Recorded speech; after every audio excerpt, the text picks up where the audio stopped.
तो गाइस कैसे हैं आप सब लोग 100,000 रीइंकार्नेशंस के एपिसोड 04 के साथ हाजिर हूं। अगर आप मेरे चैनल पर नए हैं और अभी तक चैनल को सब्सक्राइब नहीं किया हुआ तो जल्दी से चैनल को सब्सक्राइब कर दे, वीडियो को लाइक और शेयर कर दे। शुक्रिया। लास्ट एपिसोड के एंड पे हमने देखा था हमारा लिंचुई अपने रीइंकार्नेशन साइकिल से बाहर निकल चुका है। बाहर निकलने के बाद जो सबसे पहली चीज होती है प्रिंसेस जीजी के साथ उसका रिलेशनशिप, यानी कि वो प्रिंसेस जीजी की पूरी जिम्मेदारी उठाने को तैयार है, क्योंकि रात के वक्त पिछले दिन उसने कुछ उसके साथ कर दिया था। तो यहीं पर वैंगजियान क्लैन की एक एल्डर जिसका नाम एल्डर जैंग है, वो वहां पर आती है अपनी प्रिंसेस को लेने के लिए। वहां पर आने के बाद हमारे लिंजुई से कहती है तुम चोर कहेंगे, तुम हमारी प्रिंसेस को कहां पर लेकर जा रही हो। लिंजुई एल्डर जैंग के बारे में भी काफी कुछ जानता है। वो एल्डर जैंग की तरफ देखता है और कहता है हालांकि ये बहुत ज्यादा खूबसूरत और बहुत ही पावरफुल लड़की है, लेकिन फिर भी इसका पास बहुत ज्यादा कॉम्प्लिकेटेड है। इसके पास में कुछ ऐसे सीक्रेट्स हैं जिनके बारे में ये बिल्कुल भी नहीं जानती और उन सीक्रेट्स को ये जानना चाहती है। एल्डर जैंग अपने पास एक नेट निकालती है जो कि इनकी स्पेशल टेक्निक होती है, जिसको ड्रैगन ट्रैप नेट कहते हैं। वो उस ड्रैगन ट्रैप नेट को निकालती है और उसके ऊपर फेंक देती है। ड्रैगन ट्रैप नेट काफी ज्यादा बड़ा होता है जो कि ड्रैगन्स को पकड़ने के लिए, इसी वजह से वो काफी बड़ा नेट है। लिंजुई के साथ जो प्रिंसेस जीजी होती है वो उसे कहती है लिंजुई प्लीज जल्दी से यहाँ से भाग जाओ, ये ड्रैगन ट्रैप नेट है, एक बार तुम इसके अंदर पकड़े गए तो तुम इसके अंदर से बाहर नहीं निकल पाओगे। माना लिंजुई से कहता है प्रिंसेस तुम्हें बिल्कुल भी डरने की जरूरत नहीं है, ये तो बस एक छोटा सा नेट है और इस नेट को काटना तो मेरे लिए बहुत ही आसान सी बात है। हमारा लिंजुई अपनी उंगली को ऊपर की तरफ उठाता है। ऊपर की तरफ उठाने के बाद वो अपनी एनर्जी को रिलीज करता है और एक सर्कल में अपनी एनर्जी स्लैश लगाता है। उस एनर्जी स्लैश की मदद से वो उस ड्रैगन ट्रैप नेट के ऊपर अटैक करता है तो वहाँ पर जबरदस्त रोशनी निकलती है और इसी के साथ ही ड्रैगन ट्रैप नेट के वहाँ पर टुकड़े टुकड़े हो जाते हैं। एल्डर जैंग भी ये देखने के बाद बहुत ज्यादा हैरान हो जाती है और कहती है ड्रैगन ट्रैप नेट ये तो एक बहुत ही पावरफुल बीस्ट ट्रैप है। इस ट्रैप को यूज करते हुए हम लोग ड्रैगन्स को पकड़ते हैं। स्पेशल ट्रैप को हमारे सेक्टर मास्टर ने पर्सनली बनाया था, तो फिर इस लड़के ने इतनी आसानी के साथ ड्रैगन ट्रैप नेट को कैसे तोड़ दिया। सिर्फ इतना ही नहीं बल्कि इस लड़के ने सिर्फ और सिर्फ एक उंगली के साथ एक ही मूव को यूज करते हुए इसको तोड़ा है। इसका मतलब यह है कि ये लड़का बहुत ज्यादा स्ट्रॉन्ग है और मिस्टीरियस भी है। एल्डर जैंग फिर से नीचे की तरफ उतरती है और उसे कहती है प्रिंसेस जीजी आपको बिल्कुल भी घबराने की जरूरत नहीं है, ये एल्डर यहाँ पर आपको बचाने के लिए आई है, चाहे इसे यहाँ पर इस लड़के की जान ही न लेनी पड़े, ये फिर भी आपको बचाकर लेकर जाएगी। हमारे लिंजुई के सामने आकर रुक जाती है तो लिंजुई से कहता है जैंग किंग तुम ये कर क्या रही हो, तुम जानना चाहते हो कि तुम्हारे फादर इस वक्त कहाँ पर है, क्योंकि मुझे लगता है कि तुम अपने फादर को ढूंढ रही हो। तुम्हारे फादर से जब आखिरी बार मिला था तुम्हारे फादर ने मुझे कहा था कि मैं तुम्हें जाकर ये बात बता दूं कि 10 साल के बाद वो तुमसे और ज्यादा नफरत नहीं करेंगे, 10 साल बाद तुम उनसे मिलने के लिए जा सकती हो। तो एल्डर जैंग उसकी बात सुनने के बाद और भी गुस्सा होती है और उसे कहती है तुम्हें मेरे फादर के बारे में कैसे पता, तुम मेरे फादर को कैसे जानते हो, आखिर तुम हो कौन और कहाँ से आए हो। लिंजुई कहता है अगर तुम अपने फादर के बारे में जानना चाहती हो कि इस वक्त कहाँ पर है तो फिर तुम्हें मुझे अपने साथ लेकर वैंगजियान पवेलियन में जाना होगा। तो एल्डर उसे कहती है लेकिन तुम हमारे वैंगजियान पवेलियन में क्यों जाना चाहते हो, मुझे ये बताओ कि तुम्हारा प्लान क्या है। मैं एक एल्डर हूँ और मैं एल्डर होने के नाते किसी भी आम बंदे को वहाँ पर लेकर नहीं जा सकती जो कि बहुत ज्यादा मिस्टीरियस हो। लिंजुई उसे कहता है इस बात से तुम्हारा कोई भी ताल्लुक नहीं है, तुम्हें बस मुझे रास्ता दिखाना है। अगर अपने फादर के बारे में जानना चाहती हो तो मुझे रास्ता दिखाओ, चाहता हूँ कि तुम मुझे सेफली वैंगजियान पवेलियन के अंदर लेकर जाओ। एक सीन में वैंगजियान पवेलियन का दिखाया जाता है। जब एल्डर जैंग वहाँ पर हमारे लिंजुई को अपने साथ लेकर पहुंचती है तो उनके जो डिसाइपल्स होते हैं वो उनके सामने घुटने टेक कर खड़े होते हैं। लिंजुई एल्डर जैंग से भी आगे आगे चल रहा था, वो बहुत ही एरोगेंटली उसके आगे आगे चल रहा होता है। वो डिसाइपल्स जो होते हैं वो देखकर बहुत ही हैरान होते हैं। उनमें से 2 डिसाइपल्स ऐसे होते हैं जो कि चुप नहीं रह पाते, वो बात करते हुए कहते हैं हाँ ये लड़का कौन है, ये इतना एरोगेंट क्यों है जो कि एल्डर के सामने इस तरह एरोगेंटली चल रहा है, एल्डर जैंग के सामने ऐसे नहीं चलना चाहिए। दूसरे वाला कहता है मुझे लगता है कि ये C2 के कुत्तों में से कोई एक कुत्ता होगा जो कि बाकी सभी को जहाँ पर दबा कर रखते हैं, ये अपनी पावर के बेस पर बाकी सभी को अपने सामने झुका लेते हैं।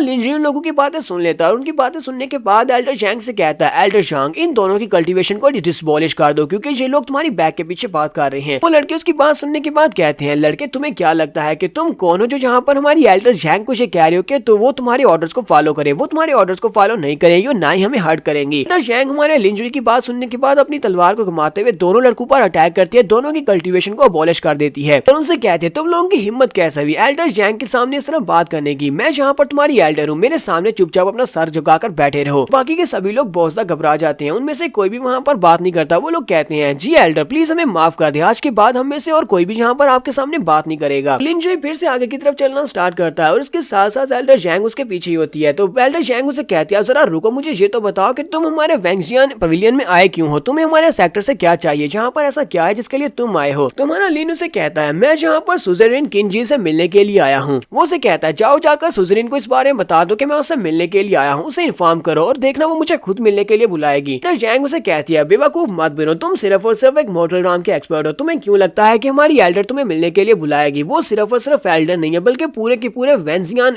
पवेलियन की मास्टर भी है। लिंजुई कहता है ये तो वक्त ही बताएगा कि वो मुझसे मिलती है या नहीं, तुम्हें क्यों लगता है मुझसे नहीं मिलेगी। वो आगे बढ़ता है, जीजी के सर पे हाथ रखते हुए कहता है जीजी जाओ जाकर रेस्ट करो, पर मैं जहाँ का काम खत्म कर लूँ, मैं जाकर मास्टर से मिल लूँ, उसके बाद मैं तुमसे मिलने के लिए जरूर आऊंगा। वो उसे कहती है अच्छा ठीक है, फिर वो भागती वहाँ से चली जाती है। जबकि एल्डर जैंग पीछे खड़ी सोच रही होती है आखिर इस लड़के ने उस लड़की के ऊपर ऐसा क्या जादू कर दिया है कि हमारी लिटिल सेंटेंस जीजी इसकी बातों को कितनी ओबीडियंटली मान रही है। वो चुपचाप इसकी बात मानकर यहाँ से चली गई। पर लिंजुई एल्डर जैंग को कहता है कि मैं यहाँ पर तुम्हें एक फार्मूला बताने वाला हूँ, तुम्हें जाकर अपनी मास्टर को ये फार्मूला बताना है। अगर तुम्हारी मास्टर ने ये फार्मूला सुन लिया तो देखना वो खुद मुझे बुलाएगी अपने आप से मिलने के लिए। इसके साथ ही हमारा लिंजुई से वो सारा फार्मूला बता देता है। तो ये फार्मूला मेरे तो किसी काम का नहीं है और ना ही मेरे पल्ले पड़ने वाला है, इसी वजह से मैं यहाँ पर इसको नहीं एक्सप्लेन करूंगा। एल्डर जैंग उसकी बात सुनने के बाद कहती है इसने जो फार्मूला बताया है ये तो काफी ज्यादा स्पेशल लगता है और इस तरह की बातें मेरी मास्टर को ही समझ आती है। हालांकि मुझे ये समझ में नहीं आया, लेकिन हो सकता है कि मास्टर सुजरीन को ये समझ आ जाए। तो जाके उसको बताकर देखते हैं, क्या पता वो इस लड़के को मिलने के लिए इनवाइट कर ले। एल्डर जैंग उसे कहती है ठीक है, मैं जाकर अपनी मास्टर सुजरीन को ये बताने वाली हूँ, तुम यहीं पर रुकना, इंतजार करना, मैं वापस आकर तुम्हें बताती हूँ। जो इसे कहता है ठीक है मैं यहीं पर तुम्हारा इंतजार करूंगा। तो हमारा लिंजुई वहीं पर रुका होता है। तो उसी वक्त उसे साइड के ऊपर से आवाज आती है, कोई कहता है सीनियर ब्रदर वॉच आउट। साथ ही ग्राउंड में बच्चे प्रैक्टिस कर रहे होते हैं, वो तलवारबाजी की प्रैक्टिस कर रहे होते हैं। एक लड़की एक लड़के के साथ फाइट कर रही होती है और अपनी तलवार के अटैक के साथ वो उस लड़के को हरा देती है। तो लिंजुई वहीं पर पहुंच जाता है। बाकी के लड़के उसकी तारीफें कर रहे होते हैं। वो उसे कहते हैं जूनियर सिस्टर तुम तो वाकई में बहुत सा अमेजिंग हो, तुमने अभी अभी जिस मूव को यूज किया वो एक्स्ट्रा ऑर्डिनरी था। लिंजुई वहाँ पर आता है और उनसे कहता है लड़कों तुम लोग क्या यहाँ पर स्वर टेक्निक को मास्टर करने की कोशिश कर रहे हो। उनमें से कुछ लड़के तो गेट पर थे, वो लोग उसे देखते ही बहुत ज्यादा घबरा जाते हैं और चिल्लाकर कहते हैं तो वही है। तो लिंजुई उन लोगों से कहता है तुम्हें मुझसे घबराने की जरूरत नहीं है, मैं कोई बुरा इंसान तो बिल्कुल भी नहीं हूँ, मैं एक बहुत ही अच्छा इंसान हूँ। वैसे तुम बाकी सभी लोगों से बात करते हो वैसे मुझसे भी बात करो। वो सभी लड़के जल्दी से उसके सामने अपने घुटने टेक देते हैं और चिल्लाकर उसे कहते हैं प्लीज हमें माफ कर दो, हमारे साथ कुछ भी बुरा मत करना, हम लोग तुमसे माफी मांगते हैं, हम लोग बस यहाँ पर ट्रेनिंग कर रहे थे। तो वो जूनियर सिस्टर हमारे लिंजुई की तरफ देखती है और कहती है तुम कौन हो, यहाँ पर ये सभी लोग तुम्हारे सामने इतने वियर्डली क्यों बिहेव कर रहे हैं। तो वो लड़के पीछे की तरफ घूमते हैं और अपनी सीनियर जूनियर सिस्टर को बताते हैं। वो कहते हैं तुमने दरवाजे के ऊपर दोनों डिसाइपल्स को नहीं देखा, उन दोनों डिसाइपल्स की कल्टीवेशन को डिबॉलिश कर दिया गया है, क्योंकि उन लोगों ने इस लड़के के खिलाफ वहाँ पर बुरी बातें की थी। इसी वजह से एल्डर जैंग ने उन दोनों को सजा देकर उनकी कल्टीवेशन को अबॉलिश कर दिया। इस वजह से हम लोग घबराए हुए हैं, कहीं हम लोग हमारे मुंह से कोई ऐसी बात ना निकल जाए जिससे हम लोग इसको प्रवोक कर दें और कहीं हमारी कल्टीवेशन भी अबॉलिश ना कर दी जाए। हमारा लिंजुई आगे बढ़ता है और उस लड़की से कहता है यहाँ पर ये बात इंपॉर्टेंट नहीं है कि मैं कौन हूँ, सभी लोग मुझसे डर रहे हैं लेकिन तुम्हें डरने की जरूरत नहीं है। पर इंपॉर्टेंट बात तो यह है कि मैं यहाँ पर तुम्हारी इस इंटरेस्टिंग टेक्निक को देखने के लिए आया हूँ। तुम यहाँ पर जिस टेक्निक को यूज कर रही हो, मुझे पता है कि तुम डेरिवेटिव स्वर्ड स्किल्स यूज कर रही हो, लेकिन तुमने इस प्रैक्टिस को गलत किया है, यानी कि तुमने इसको गलत प्रैक्टिस किया है। ये बात सुनते ही वो लड़की भी हैरान होती है और कहती है क्या तुमने अभी भी क्या कहा कि मैंने इसको गलत प्रैक्टिस किया है, लेकिन तुम्हें हमारे डेरिवेटिव स्वर्ड स्किल के बारे में कैसे पता है, ये तो वैंगजियन पेविलियन का एक स्किल है। लिंजुई से बताता है कि कैसे तुम इस टेक्निक को यहाँ पर ठीक कर सकती हो। वो उसे इसके बारे में बताता है इसको कैसे ठीक करना है। जब तुम तलवार को उठाती हो तुम्हारी इंटेंशन सामने की तरफ होनी चाहिए कि पीछे की तरफ होनी चाहिए। बाद वो उसे कुछ बताता है जो कि उसी के पल्ले बढ़ने वाला है, मेरे पल्ले नहीं पड़ता। ये बात सुनते ही वो लड़की भी काफी हैरान होती है, उसे भी लगता है कि इसने जो टेक्निक बताई है वो ठीक बताई है। वो उसे कहती है मास्टर मुझे बताएं कि मैं इसको कहाँ से प्रैक्टिस करना स्टार्ट करूँ। हमारा लिंजुई वहीं पर बैठ जाता है, अपने कंधे पे हाथ रखता है और कहता है मैं तुम्हें दिखा सकता हूँ, मैं तुम्हें सिखा सकता हूँ अगर तुम मुझसे सीखना चाहती हो, लेकिन वो क्या है ना कि मेरे कंधे में बहुत ज्यादा दर्द हो रहा है। तुम्हें अच्छी तरह से पता है कि मेरे कंधे में दर्द हो रहा है, तो तुम्हें क्या करना है, अगर तुम सीखना चाहती हो तो फिर जल्दी से मुझे दिखाओ कि तुम्हारे पास कौन से मैजिक स्किल्स हैं। बस सुनते ही वो लड़की शर्माना शुरू कर देती है, फिर साथ ही वो कहती है अच्छा ठीक है, और वो उसके पीछे वाली साइड पर जाती है, जाकर उसका कंधा दबाना स्टार्ट कर दिया है। हमारा लिंजुई कहता है हाँ मुझे अब काफी अच्छा महसूस हो रहा है, तो इसके बाद मैं सोचूंगा कि तुम्हें ये सिखाना है या नहीं। क्योंकि सभी लड़के गुस्सा आ रहे होते हैं और कहते हैं हम लोग भी जूनियर सिस्टर से हम लोग ये सब कुछ करवाना चाहते हैं, लेकिन इस लड़के ने देखो कितनी आसानी से इससे ये सब कुछ करवा लिया। ये लड़का तो कुछ ज्यादा ही बेशरम है, किस तरह ये लड़कियों से अपनी खिदमत करवा रहा है। तो उसी वक्त एल्डर जैंग भी वहाँ पर आ जाती है। वो लिंजुई से कहती है लिंजुई चलो जल्दी से आ जाओ, मेन हाल में हमारी चीफ सुजरीन तुमसे मिलना चाहती है। लिंजुई इस छोटी लड़की से कहता है ठीक है बाय, मुझे यहाँ से जाना होगा तुम्हारी मास्टर से मिलने के लिए, तो फिलहाल के लिए मैं तुम्हें कुछ भी नहीं सिखाऊंगा, बाद में तुमसे बात करूंगा। लिंजुई इस लड़की को बाय बोलने के बाद मास्टर सुजरीन से मिलने के लिए चला जाता है। उसके चले जाने के बाद मास्टर जैंग अपनी स्टूडेंट चियर से कहती है चियर तुम्हें पता है ना कि तुम्हारा मकसद क्या है, तुम्हारा मकसद और मार्शल आर्ट्स के सेकंड राउंड में कदम रखना है, लेकिन तुम यहाँ पर कर क्या रही हो, तुम बस इन बच्चों के साथ यहाँ पर प्रैक्टिस कर रही हो। तुम्हें बताया था कि तुम्हें आम मार्शल आर्ट्स की टेक्निक्स को मास्टर नहीं करना। तो चियर अपनी मास्टर से कहती है मास्टर ये बंदा कौन था, इस बंदे को हमारे डेरिवेटिव स्वर्ड स्किल के बारे में पता था और उसने मुझे यहाँ पर ये भी बताया कि मैं यहाँ पर गलती कर रही हूँ, मैं इस लास्ट मूव को अच्छे से प्रैक्टिस नहीं कर रही। तो जैंग उसे कहती है ये किस तरह की बातें कर रही हो, तुम्हें पता है ना कि हमारा ये डेरिवेटिव स्वर्ड स्किल ये वैंजियन सेक्टर का सीक्रेट स्किल है, इसके बारे में किसी को कुछ भी नहीं पता, और स्पेशली तुम्हारा ये लास्ट मूव जो 10वां मूव है, यानी कि इसकी जो 10वीं फॉर्म है वो अभी तक डिसाइफर भी नहीं की गई, फिर इस लड़के को इस बारे में कैसे पता चल सकता है। वो लड़की अपने बाजू को ऊपर की तरफ उठाती है और उसे कहती है मास्टर जैंग जरा देखना, उस लड़के ने मुझे जिस तरह बताया मैं बिल्कुल वैसे ही इसको दोबारा प्रैक्टिस करके देखने वाली हूँ, क्या वाकई में उसने सही बताया या गलत बताया। जब वो अपनी तलवार को ऊपर की तरफ उठाती है तो वो ठीक से उस टेक्निक को परफॉर्म कर लेती है, इसमें अभी भी कुछ थोड़ी बहुत कमी पेशियां बाकी है। एल्डर जैंग टैंक इस पास से पहुंचता हैरान होती है और कहती है ये इम्पॉसिबल है। हमारी फैमिली की सीक्रेट टेक्निक इस लड़के को कैसे पता चल गई और 10th फॉर्म तो अभी तक रिलीज भी नहीं हुई, तो फिर इसको कैसे पता चला कि इस टेक्निक को इस तरह परफॉर्म करना है। सेम उसी वक्त हमारा लिंच भी दूसरी तरफ मास्टर सुजरिन के सामने पहुंच चुका है, जो कि वेंजियन पवेलियन की मास्टर है। तो यहाँ पे फिलहाल के लिए हम लोग अपनी एपिसोड 04 का एंड करेंगे और नेक्स्ट एपिसोड में देखेंगे मास्टर सुजरिन और जुंजी के दरमियान में यहाँ पर कौन सा समझौता होने वाला है। एपिसोड की एक्सप्लेनेशन अच्छी लगी हो तो कमेंट करके जरूर बताइएगा। चैनल को सब्सक्राइब कर दे, वीडियो को लाइक और शेयर कर दे। शुक्रिया।